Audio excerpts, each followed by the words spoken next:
Si Quick tulis memo, Mas Quick duduknya sebelah sana, terus memo, Mas Rizal, begini yang namanya antek-antek ya.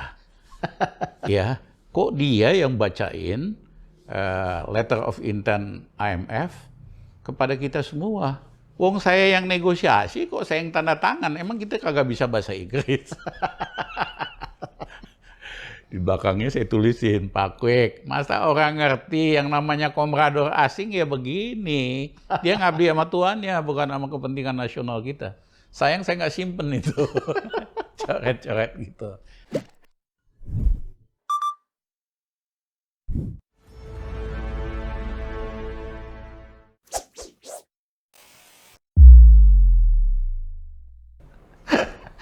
Bang, kan gini Bang, kalau kita bicara Indonesia ini selain masalah hutang kan masalah lain ini corruption Bang.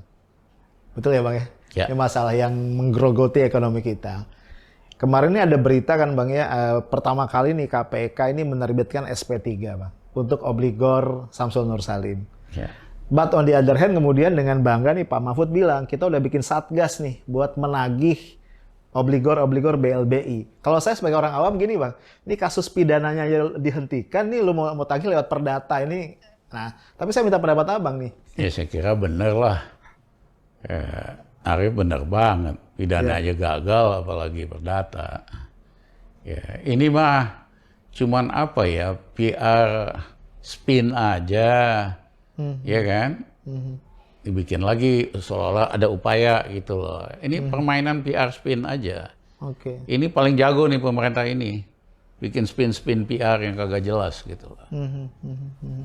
Nah, tapi saya ingin menggarisbawahi, selain masalah-masalah ekonomi, ada masalah-masalah bahwa bangsa kita semakin lama semakin diadu.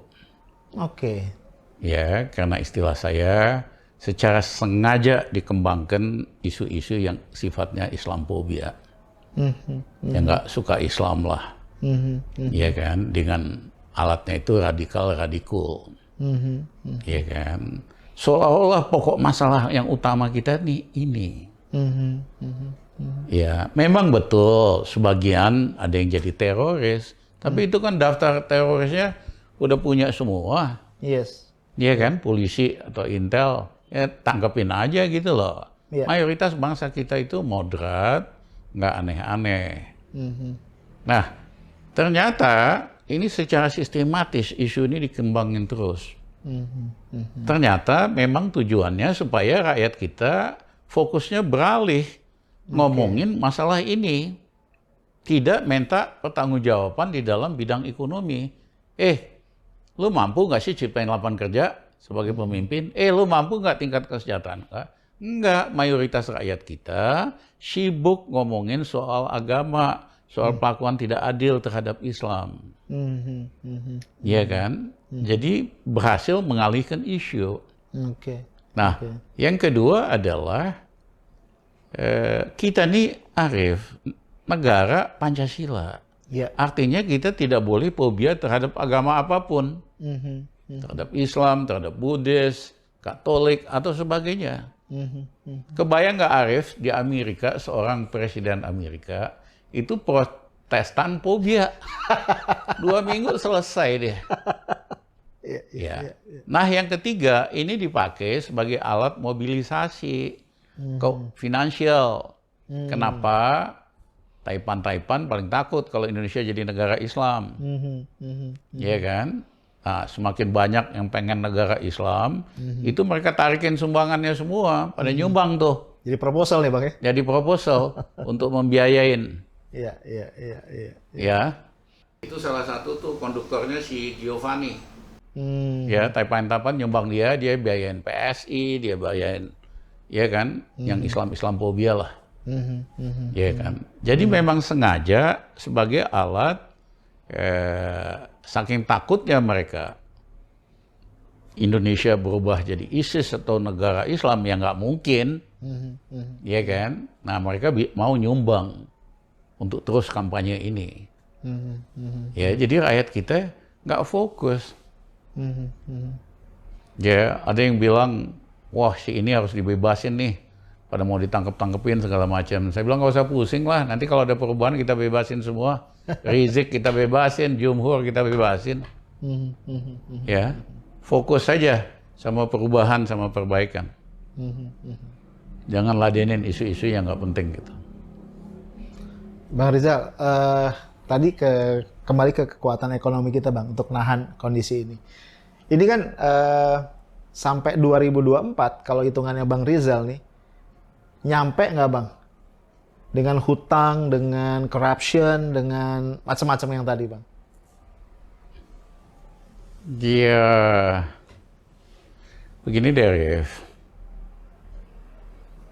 sampai bulan April 98, semua elit, kalangan bisnis, media yakin Soeharto nggak bakal jatuh. Itu sampai April Ya, 98. 98. Oke. Wong baru kepilih Maret 98.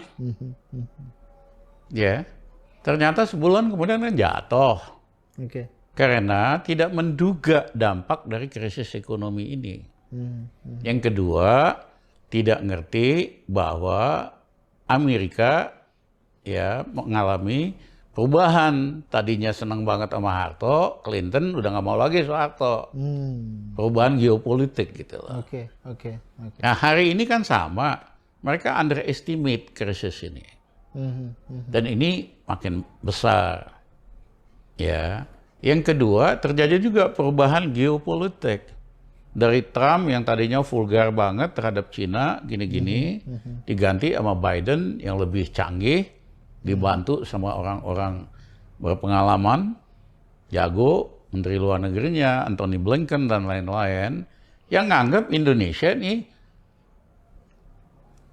sebagian besar sangat pro-China gitu. Oke. Iya kan? Artinya timnya si Biden ini, Cina dia akan teruskan kebijakan untuk tekan Cina, tapi secara lebih sistematis. Secara lebih sistematis, dia akan squeeze China secara strategik. Oke. Nah, dalam perubahan geopolitik itu, Indonesia dianggap terlalu pro-China gitu loh. Oke. Iya kan? Kelihatan lah. Iya. Orang lagi COVID aja, tenaga kerja Cina masuk ribuan tuh ke Indonesia. Yang bener aja. Iya kan? Nah, ada krisis ekonomi, ada pergeseran geopolitik, dan sebagainya. Australia yang tadinya juga nggak berani sama Cina, ya, karena dia dagangnya sama Cina banyak banget. Akhirnya Perdana Menterinya berani. Ya, lihat pergeseran geopolitik kita. Oke. Dan itu punya pengaruh terhadap politik dalam negeri. Artinya kita akan terjepit di tengah, Bang ya? Bukan terjepit di tengah, kita sudah diasosiasikan sebagai sangat pro-Beijing. Oke. Itu beda itu. Kalau sama di tengah malah bagus dong. Iya. Dan itu akan menyebabkan kalau kita akan diperlakukan jadi sasaran tembak juga gitu, Bang ya? Ya, itu punya implikasi, ya kan? Seperti saya katakan tadi, kenapa Soeharto jatuh 98? Satu, dia nggak menduga krisis ekonomi segitu gawatnya. Yang kedua, dia juga tidak menduga Clinton udah nggak suka sama Soeharto, gitu loh. Dan itu punya dampak. Nah, Bang, kan salah satu faktor yang membuat complicated ini adalah COVID, Bang. Mau tidak mau ya, Bang ya? Ya. Salah satunya. Nah, Abang sering menyinggung bahwa kita sama sekali nggak fokus dalam penanganan COVID, ya Bang. Tapi kan ini pemerintah selalu gembar-gembor masalah vaksin, kita sudah berhasil memvaksin sekian, dan seterusnya.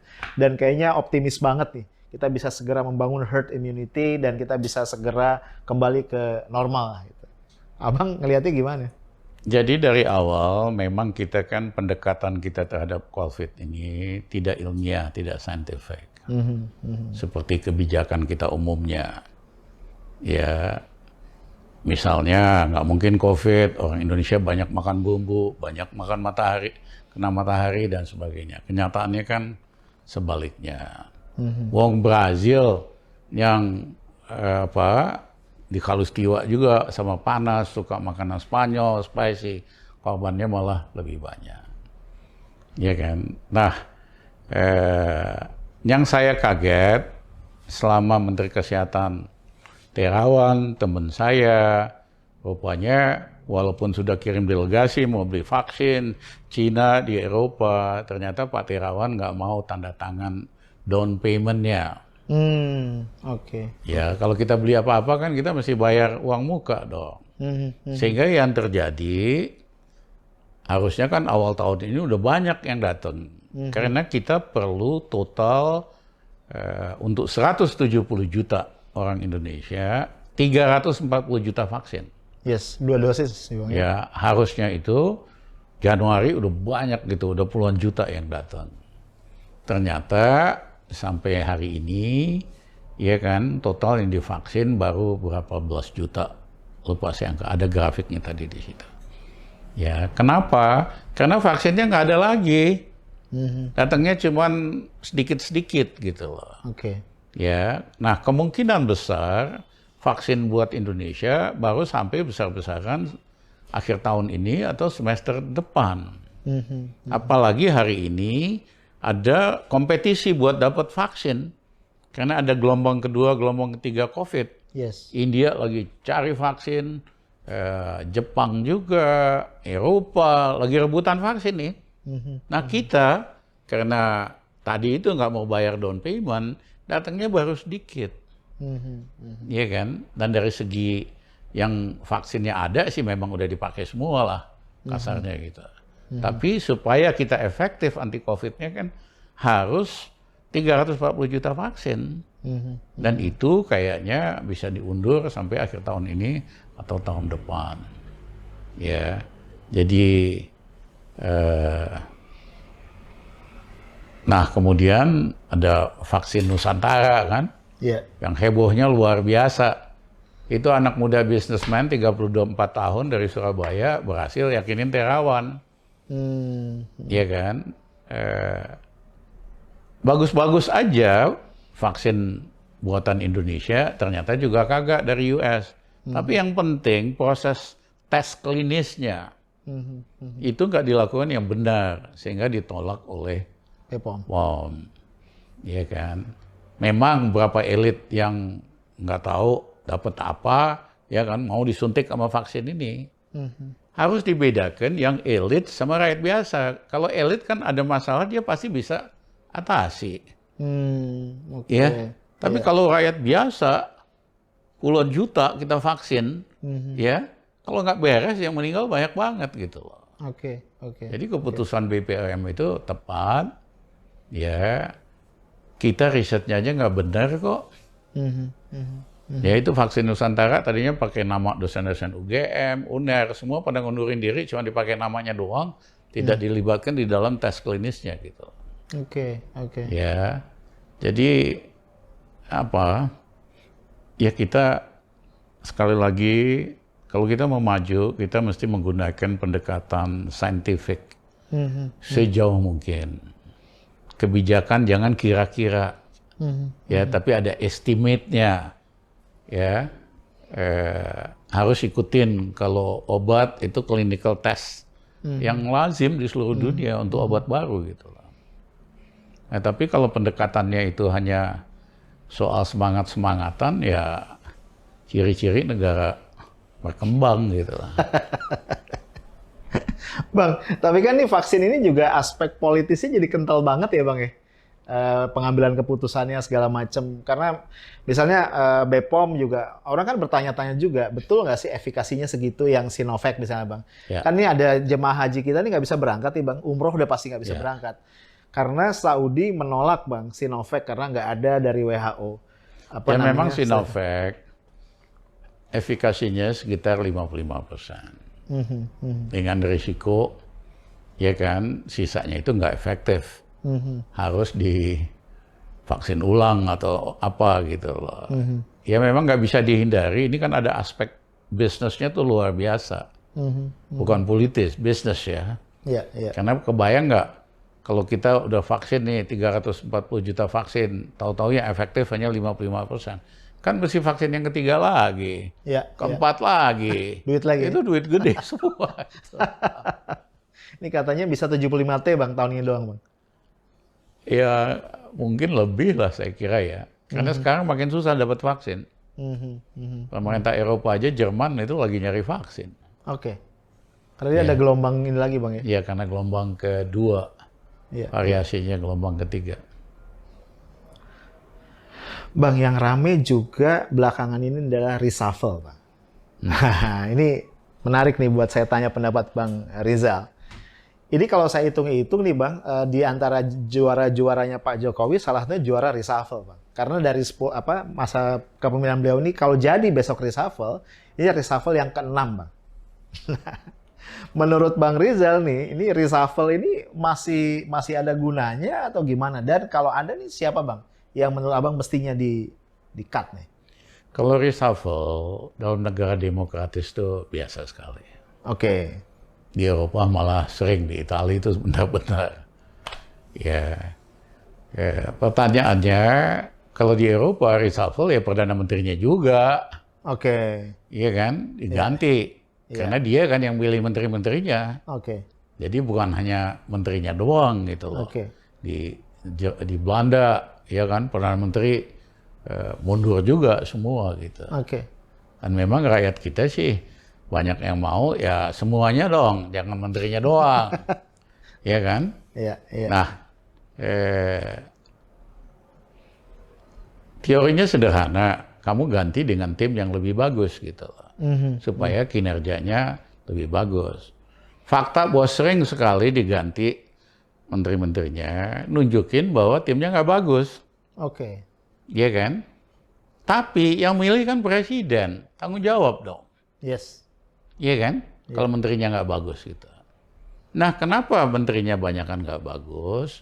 Satu, basis pemilihannya itu tidak berdasarkan profesionalisme.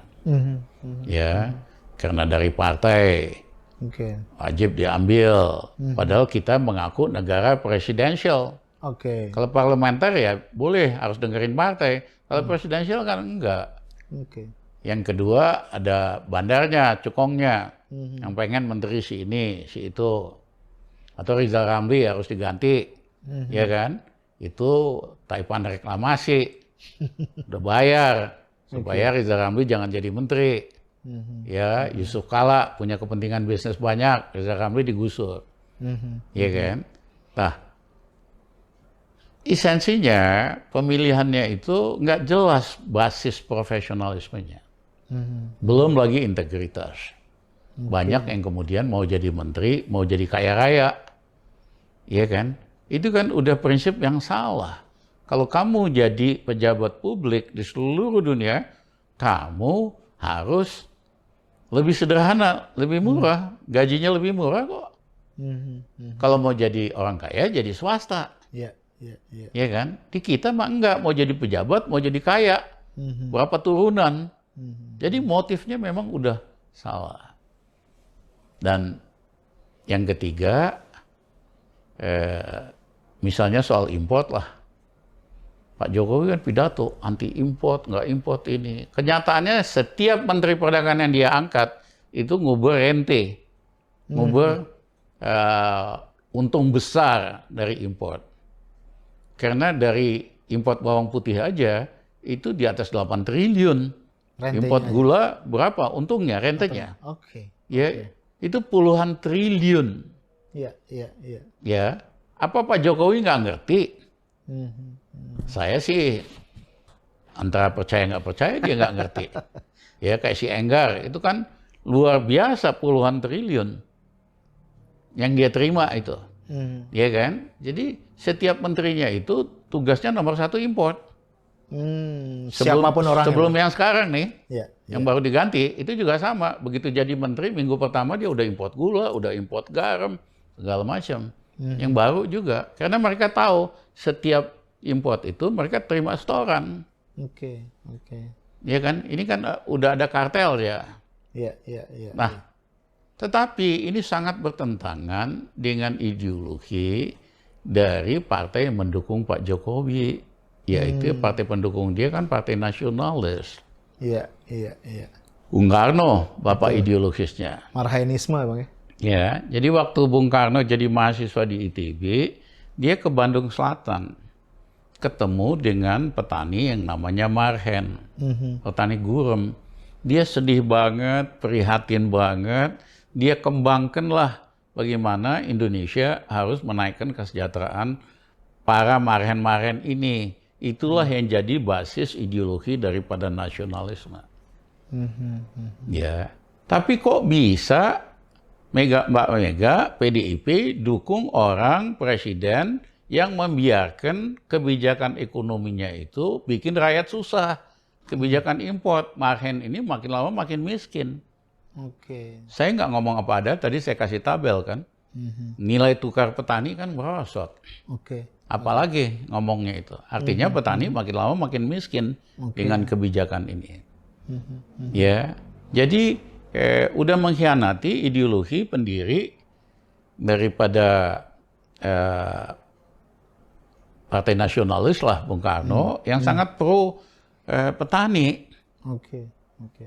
Nah sebetulnya dalam waktu kurang dari 3 tahun dengan kebijakan perdagangan yang lebih pro kedaulatan pangan dengan pricing policy yang lebih pro dengan kebijakan pangan, kita dalam 3 tahun nggak usah import apalagi beras, gula, lain-lain, kecuali kedelai mungkin lebih susah, ya kan? Artinya kalau mau memang bisa meningkatkan kesejahteraan petani, ya. Tetapi Jokowi kan senangnya pidato aja, pidato anti import, menterinya kerjanya ngubur rente, ya kan? Itu lebih kepada nggak tahu atau nggak berdaya, Bang? Nggak. Tahu tapi tutup mata. Yang penting kan pidato anti import, anti ini, kenyataannya kan sebaliknya. Ya, makanya saya waktu saya minta pesan ini, ya saya langsung ke Mbak Mega aja. Mbak Mega nggak usah himbau-himbau pakai bahasa slogan ke Jokowi. Minta aja Jokowi pecat menteri yang ngubur rente. Ya, Mbak Mega senang juga. Akhirnya Hasto ngomong kenceng kan soal import beberapa waktu yang lalu. Itu setelah Abang ngasih pesan, Bang ya? Ya, sekuensnya begitulah. Bang, satu lagi. Karena tadi Abang menyinggung partainya Mbak Mega, Bang. Ini kan sempat juga rame kemarin masalah suksesi, Bang. Karena bagaimanapun kan PDIP ini partai terbesar, Bang ya, yang juga mengusung presiden.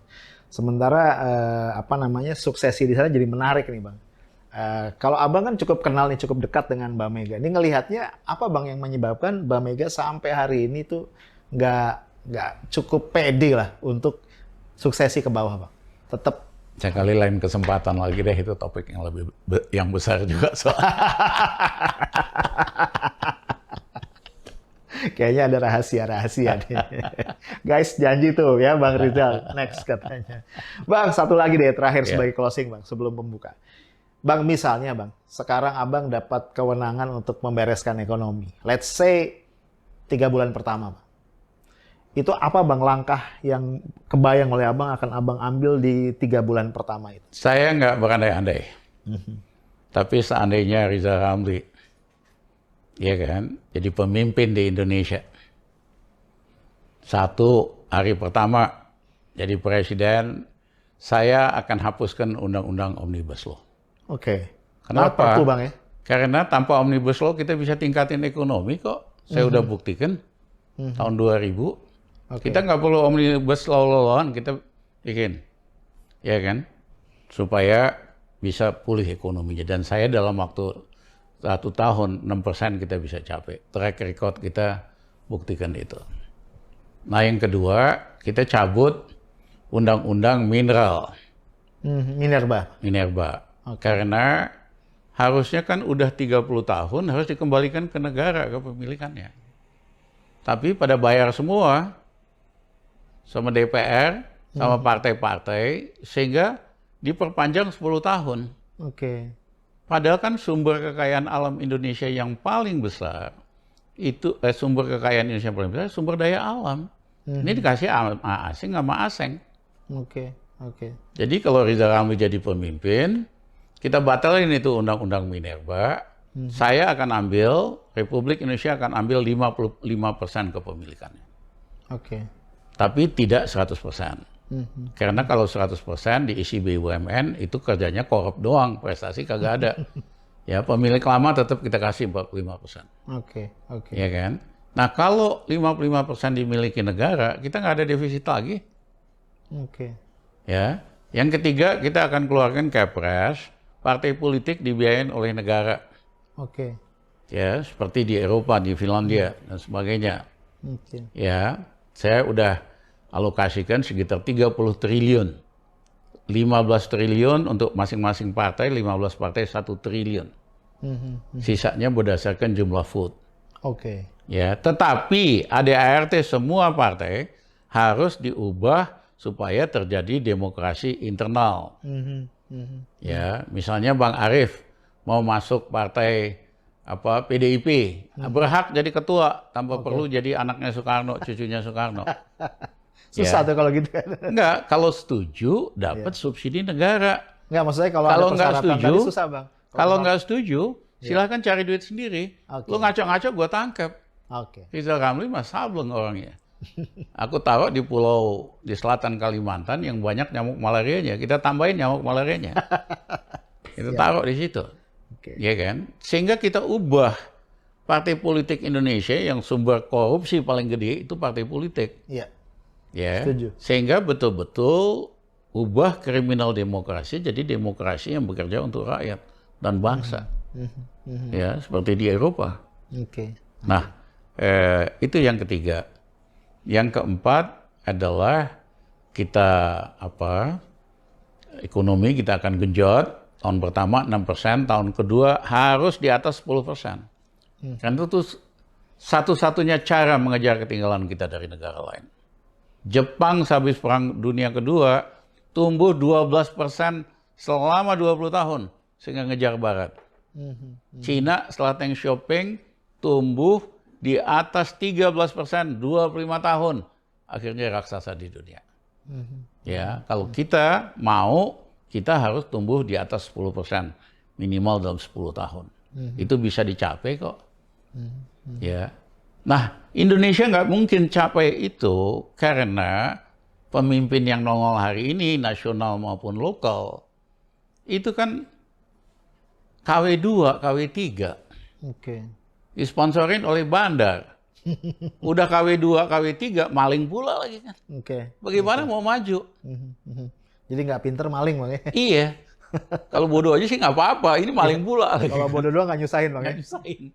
Ini maling pula. Oke. Jadi memang harus ada ya perubahan yang signifikan kalau kita mau jadi bangsa besar. Nah, yang terakhir, kita nggak ada lagi orang yang misalnya ditangkap hanya karena Islamophobia atau apa, ya kan? Siapapun yang menghina agama kita penjarain sama koruptor. Udah. Oke. Kagak nanya. Kalau ada yang melakukan kejahatan nggak ditanya, lu agama lu apa? Iya kan? Iya. Karena hari ini kan gini, kalau ada apa-apa pasti ditanya. Islam nih, teroris Islam. Nggak ada yang namanya teroris, mau agama apapun kita tangkap. Ya. Tapi demokratisasi kita buka. Siapa aja boleh ngomong, selama jangan melakukan tindakan kekerasan. Oke. Habib, nanti Jumhur, segala, kita lepasin semua. Tahanan politik, termasuk di Papua. Ya. Asal jangan ikut gerakan bersenjata. Itu lain treatmentnya. Ya, yang pantas masuk penjara itu bukan orang yang berbeda pendapat, bukan aktivis, hanya koruptor dan orang yang menghina agama. Udah itu aja. Maju Indonesia kok. Amin, insyaallah. Ya, jangan doang, Ref. Siap, bantuin supaya kejadian ini. Iya, of course, Bang. Makanya kita nge-podcast, Bang. Oke, thank you, Bang Rizal. Ya, Aduh, makasih. luar biasa ini. Ini perjalanan ngabuburit yang paling seru nih. Oke, guys, itu tadi akhir pembicaraan gue sama Bang Rizal. Sebenarnya gue masih pengen nanya banyak, tapi udah mau azan ya. Karena sunahnya kan kita buka harus disegerakan ya.